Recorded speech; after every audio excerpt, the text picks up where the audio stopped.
Programme news watch में नाज़रीन एक बार फिर आपको खुशामदीद कहते हैं। पाकिस्तान के फार्मासिस्ट जो कि सेहत के शोबे के अहम तरीन प्रोफेशनल्स होते हैं, वो ये गिला करते हैं कि हुकूमत डॉक्टर्स को तो तवज्जो देती है लेकिन फार्मासिस्ट के मसाइल को वो तवज्जो नहीं देती। गुज़श्ता दिनों हमने पाकिस्तान फार्मासिस्ट एसोसिएशन के मरकज़ी सदर खालिद सईद बुखारी से ये वजूहात पूछें कि क्या वजह है कि शोबा सेहत में उनके प्रोफेशन को तवज्जो नहीं दी जा रही और क्या क्या रुकावटें हैं, तो उन्होंने जवाब दिया।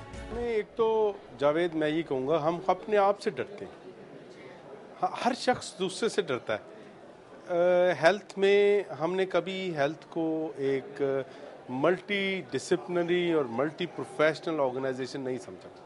हमने इसे समझा कि अगर डॉक्टर है तो डॉक्टर कहता है हेल्थ बस मैं हूँ और मेरे अलावा हेल्थ कुछ नहीं है। ना वो नर्स को समझता है, ना वो फार्मासिस्ट को समझता है, ना वो बायोमेडिकल इंजीनियर को समझता है। अब ये सारी चीज़ें जब तक इकट्ठी नहीं हो तो गाड़ी नहीं चल सकती। गाड़ी अगर सिर्फ आप एक पहिए से चलाने की कोशिश करेंगे तो वो नहीं चलेगी। सबसे पहली बात तो ये है। दूसरी बात ये है कि हम शुक्रगुजार हैं कि अब मीडिया ने इसको उजागर करना शुरू किया, वरना पास्ट में 40 साल लगा लीजिए उसमें मीडिया ने भी रोल प्ले नहीं किया। लोगों को बताया नहीं कि उनकी सेहत का मदार जो है, दार मदार सिर्फ एक शोबे पे नहीं है। वो जब तक देखे ना, डॉक्टर्स ने बहुत अच्छा देखा, बहुत अच्छा नुस्खा लिखा, जब तक मरीज दवाई नहीं खाएगा जादू से तो ठीक नहीं होगा।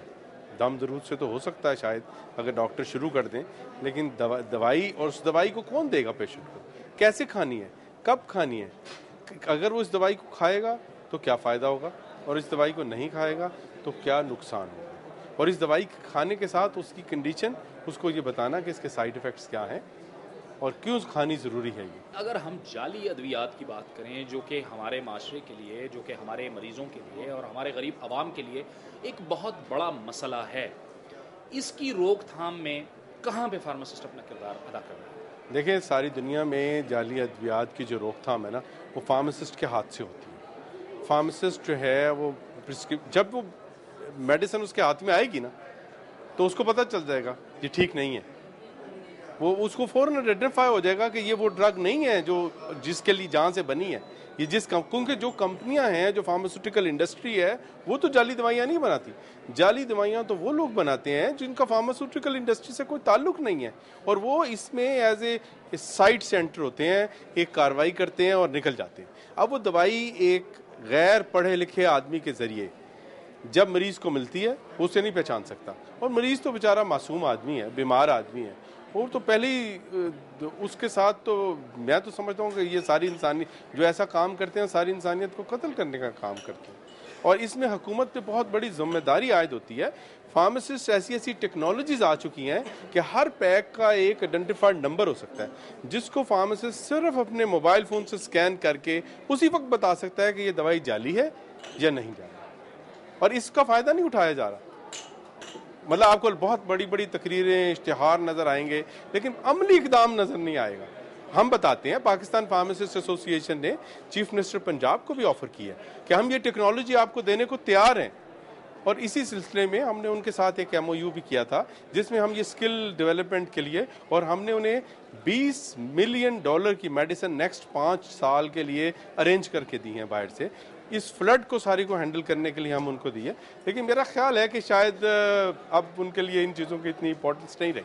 कम्युनिटी फार्मेसी की अगर हम बात करें, हमारा सबसे जो अहम मसला है वो ये है कि जिसका जी चाहे, जिसके पास 2 पैसे आ जाएं, वो मेडिकल स्टोर खोल के बैठ जाता है, उसको पता हो ना हो, वहीं से गांव देहातों से ही सेल्फ मेडिकेशन भी शुरू हो जाती है, यानी बुराइयों की वो एक जड़ है। उसमें क्या किरदार हो सकता है फार्मासिस्ट का? इसमें किरदार जावेद ये है कि गवर्नमेंट अगर ये पाबंदी कर दे कि सिर्फ ड्रग स्टोर का लाइसेंस, किसी भी किस्म की दवाई के फ़रोख्त का लाइसेंस, डिस्पेंस करने का लाइसेंस फार्मासिस्ट के अलावा नहीं देंगे, तो मैं आपको बता सकता हूं कि ये प्रॉब्लम बिल्कुल ख़त्म हो जाएगी। ये mushroom growth of medical stores ख़त्म हो जाएगा। आप कई मार्केट में देखिए, आपको इतनी मिठाई की दुकानें नज़र नहीं आएंगी, इतनी सब्ज़ी की दुकानें नज़र नहीं आएंगी, जितनी दवाइयों की दुकानें नज़र आएंगी। और इसी अनहेल्दी कंपटीशन की वजह से बहुत सारे ऐसे एक्शन किए जाते हैं। एयर कंडीशनर नहीं चलाया जाता, फ्रिज बंद कर दिया जाता है कि जी वो बिजली का खर्च होगा तो वो कॉस्ट पूरी नहीं, क्योंकि उनकी सेल इतनी नहीं है। اور اگر گورنمنٹ اس پہ پابندی لگائے اور صرف فارماسسٹ کو دے. اس وقت ملک میں تقریباً 25,000 فارماسسٹ موجود ہے, اور ہمیں دنیا میں اگر 25,000 فارماسسٹ موجود ہے تو دنیا میں جو فارمیسی پلس پاپولیشن ریشو ہے اس کے مطابق ہم یہاں فارمیسیاں بنا سکتے ہیں. مرکزی سطح پہ آپ وفاقی حکومت سے کیا توقع رکھتے ہیں؟ کیونکہ ہم سننے میں آ رہا ہے ڈرگ ریگولیٹری اتھارٹی کے حوالے سے بھی پنجاب کے اندر ڈاکٹرز کے مسائل کے لیے ایک کمیٹی بنی, لیکن فارماسسٹ کو توجہ نہیں دی جا رہی, ان کا بھی کوئی نمائندہ شامل نہیں ہے. اس پہ آپ کیا توقع رکھتے ہیں؟ میں پہلی بات تو مرکزی حکومت سے ریلیٹڈ آپ کو بتاتا ہوں کہ مرکزی حکومت سے ہم توقع کرتے ہیں کہ وہ جو بھی کمیٹیاں بنائے گی, جو بھی فیصلہ کرے گی, اس میں فارماسسٹ کو انوالو کرے گی. پھر جو ڈرگ ریگولیٹری اتھارٹی بنائی جا رہی ہے اس کے اندر جب تک اس کی سربراہی کسی فارماسسٹ کے پاس نہیں ہوگی, اس میں فارماسسٹ کو کلیدی رول مہیا نہیں کیا جائے گا. اس وقت دنیا میں پاکستانی فارماسسٹ موجود ہیں اور جو اس قابل موجود ہیں کہ جو FDA چلا رہے ہیں, جو جارڈن کا پاکستان سے ڈگری لینے والے جارڈن کا سسٹم چلا سکتے ہیں, سوڈان کا سسٹم چلا سکتے ہیں, تو وہ پاکستان کا کیوں نہیں چلا سکتے؟ نکلے, ایڈورٹیزمنٹ دیں, انٹرنیشنل ایڈورٹیزمنٹ دیں, بہت سارے کمپیٹنٹ فارماسسٹ اپلائی کریں گے, اس میں سے بیسٹ آدمی کو سلیکٹ کریں. ہم یہ کہتے ہیں کہ ٹاپ جو دنیا کا ٹاپ فارماسسٹ ہے, ٹاپ کمپیٹنٹ آدمی ہے, وہ اس DRA میں آئے. DRA میں روایتی قسم کے لوگ نہیں آنے چاہیے, کمپیٹنٹ لوگ آنے چاہیے, صرف صلاحیتوں کی بنیاد پہ لوگوں کو رکھا جائے. اور اس کے بعد ہم حکومت سے یہ بھی سمجھتے ہیں کہ مرکزی حکومت ایک گائیڈ لائن دے, فارمیسی ایکٹ میں امینڈمنٹ کرے. فارمیسی ایکٹ 1967 سے پینڈنگ ہے امینڈمنٹ کے لیے, اور اسمبلی کی پریورٹی میں ہونا چاہیے. اس وقت اسٹینڈنگ کمیٹی کے پاس پینڈنگ پڑا ہوا ہے. ہم ندیم احسان صاحب سے ریکویسٹ کرتے ہیں, جو اسٹینڈنگ کمیٹی کے چیئرمین ہیں, کو اس کو ایمرجنسی بنیادوں پر لیں گے اور اس میں جو ریکوائرڈ امینڈمنٹس فائنلائز 4-5 صوبوں سے اور وفاقی اکائیوں سے پاس ہو کے چلے گئی ہیں, اس کو پاس کر دیں گے. ٹھیک ہے, ایک آخری نقطہ. میں پروونشل حکومت جی بالکل پروونشل حکومت سے ہم یہ امید کرتے ہیں کہ وہ ڈاکٹروں کے مطالبات, ہم ڈاکٹروں کے مطالبات کو پوری طرح سپورٹ کرتے ہیں, لیکن صرف ڈاکٹروں کے نہیں, فارماسسٹوں کے بھی. اور اسی طرح جیسے ڈاکٹر اکیلا پریکٹس نہیں کر سکتا, ڈاکٹر اکیلا کام نہیں کر سکتا, بغیر فارماسسٹ, نرس, پیرامیڈک کی ہیلپ کے نہیں کر سکتا, تو ان کے بھی اتنے ہی مسائل ہیں. اگر ان سے صحت جیسے لازمی سروس, ضروری سروس لینی ہے, تو ان کو زندہ رہنے کے لیے کچھ نہ کچھ پیسے دینے ہوں گے.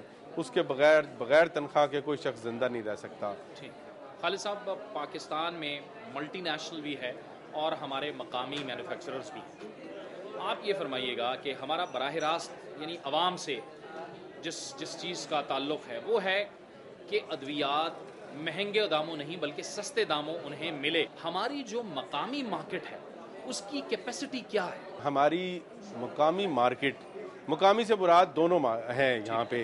دیکھیں, جو پاکستان میں جس ملٹی نیشنل نے انویسٹ کیا ہے اور یہاں انڈسٹری لگائی ہے, ہم ان کے بہت شکر گزار ہیں. ان کے ذریعے سے یہاں پہ ٹیکنالوجی آئی ہے, ہمارے لوگ ٹرینڈ ہو رہے ہیں. اور نیشنل جو ہمارے لوگ ہیں جنہوں نے نیشنل انڈسٹری لگائی ہے, اور ان کو بہت سلام کرنا چاہیے. یہ وہ انڈسٹری ہے جنہوں نے آہستہ آہستہ اپنا حصہ 55% بلکہ 60% کر لیا مارکیٹ شیئر بائی پروڈکٹ.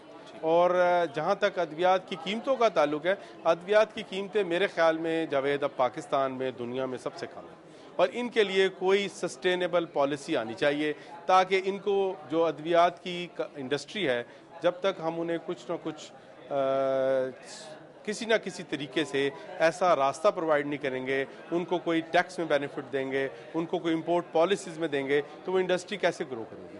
اب آپ اگر مرغی کھانے کے لیے کنٹرول پینل منگوانا چاہتے ہیں تو اس پہ ڈیوٹی 5% ہے, اور اگر فارماسیوٹیکل انڈسٹری کے لیے وہی کنٹرول سسٹم منگوانا چاہتے ہیں صاف ہوا کی فراہمی کا, تو اس پہ ڈیوٹی 50%. پاکستان فارماسسٹ ایسوسی ایشن کے مرکزی صدر خالد سعید بخاری ہم سے گفتگو کر رہے تھے. یہ تھا ہمارا آج کا پروگرام. انشاءاللہ کل آپ سے دوبارہ ملاقات ہوگی. پروگرام نیوز واچ سے جاوید اقبال کو اجازت دیجیے. اللہ حافظ.